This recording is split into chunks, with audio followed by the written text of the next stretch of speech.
你敢相信吗？一只狗会主动去喂养一只猫。在我们很多人的认知里，猫和狗是互相不对付的冤家，猫看不上狗，狗也看不上猫。但其实动物之间也是有很多的温情存在。今天要讲的就是发生在猫和狗之间的温情故事。这只狗狗叫贝贝，贝贝是一条年迈的母狗。贝贝一生之中生育过很多小狗，但它从来都没有体验过当妈妈的感觉。这是因为贝贝是一条生育犬。贝贝自成年之后便被关起来，做了足足10年的生育机器。贝贝每生下一只小狗，都会被第一时间带走，而被带走的这些小狗会被送到宠物商店卖掉。贝贝后来因为年龄太大被放了出来，被放出来的贝贝一开始只能沦落街头，直到后来贝贝被一户好心人家收养，才有了一所安身之处。这户好心人家为了贝贝的身体着想，不仅给贝贝做了全身检查，还顺便给贝贝做了绝育。贝贝的年龄已经不支持贝贝继续进行生育了，可怜的贝贝从此也没有做母亲的机会。收养贝贝的人家对贝贝非常好，不仅每顿都为贝贝的饮食进行了精心的调配，而且每天带贝贝出去玩，让贝贝能够拥有健康的体魄。贝贝也非常感谢这家人对贝贝的照顾，但贝贝依旧有他的心事，他想体会做母亲的滋味。这天又到了贝贝的放风时间，一家人都在忙一些事情，便让贝贝自己出去玩去了。贝贝也知道主人们有事情在身，不能陪自己，所以也没有打扰主人们，自己跑了出去。这户人家的住址在城市的远郊，旁边紧挨着的是一片人工的防护林。这片林场如今也成为了贝贝的领地。贝贝照例在领地里巡逻，在树下留下自己的标记，偶尔还会去追兔子什么的。不过今天的贝贝由于没有主人的陪伴，也提不起兴趣，就照例在林中慢慢悠悠地散步。众所周知，狗的听觉和嗅觉都非常的灵敏，是人类的数倍，所以狗狗往往能够发现一些人类容易忽略的东西。贝贝在巡逻的过程中隐约听到了异响，这声音不像平时林中会发出来的声音。带着好奇，贝贝向声音的方向寻去。随着贝贝来到声音发出的地方，只见一只小猫正趴在一棵树下，它的左腿好像受伤了，不断地发出喵喵的声音。贝贝看了看小猫，一开始贝贝对这只小猫并不感兴趣，围着小猫转了2圈，便决定继续去巡逻。可贝贝刚一转身，又听见小猫在那里喵喵地叫，这声音里好像是小猫在呼唤它的母亲，是如此的弱小无助，又带着一丝祈求和盼望。喵喵声回荡在贝贝的耳边，贝贝听出了其中蕴含的情感，这情感直击了贝贝的内心，勾起了贝贝的母性。贝贝又重新回到了小猫身边，望着这个小家伙，贝贝犯了难，该怎么办呢？贝贝虽然生育过很多小狗，但从未养育过小狗，再加上这还不是一只小狗，而是一只小猫。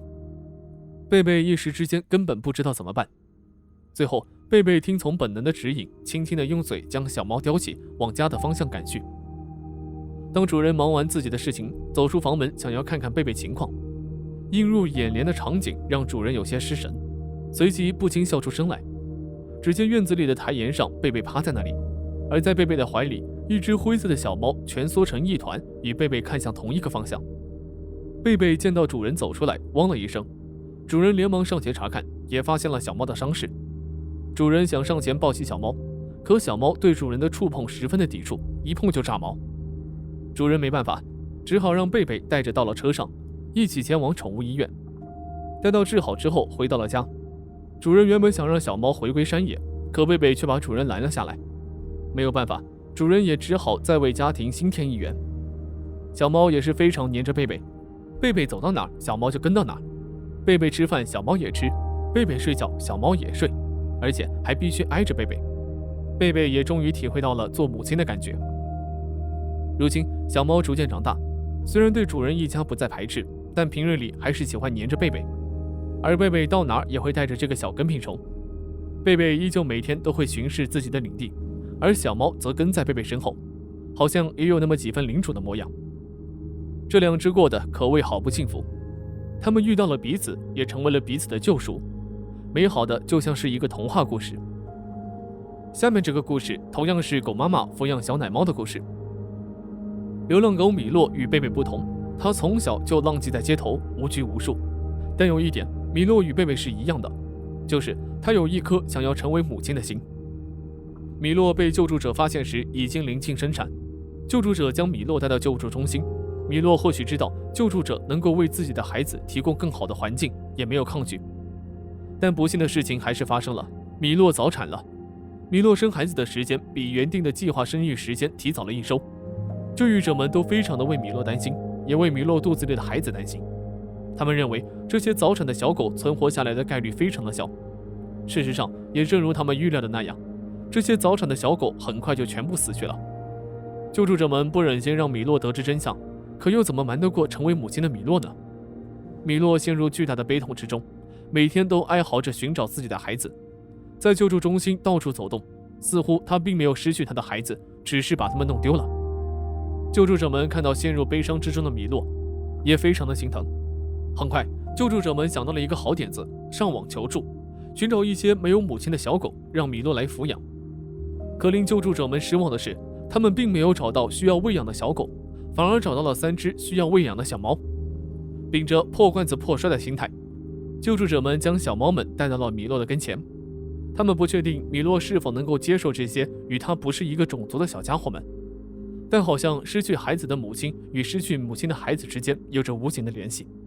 当救助者将小猫咪带到米洛面前时，米洛没有展现出任何的攻击性，而是好奇地围着这群小猫观察，随后回到自己的窝里。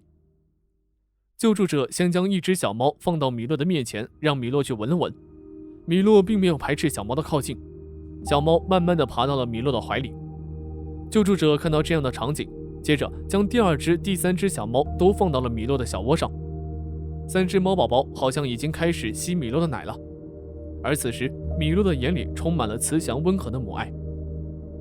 米洛时不时地看向这群小家伙，偶尔有一个没有咬住猫头的小猫，米洛还会去扶一下，让这只小猫能够更好地吸奶。虽然各自都遭遇了不幸，但幸运的是他们遇到了彼此。母爱是天底下最伟大的名词，母爱是人世间最美好的情感，母爱足以跨越种族的依靠。高尔基曾经说过，世界上的一切光荣和骄傲都来自母亲。母爱令我们动容，而跨越种族的母爱更是能够让人流下感动的泪水。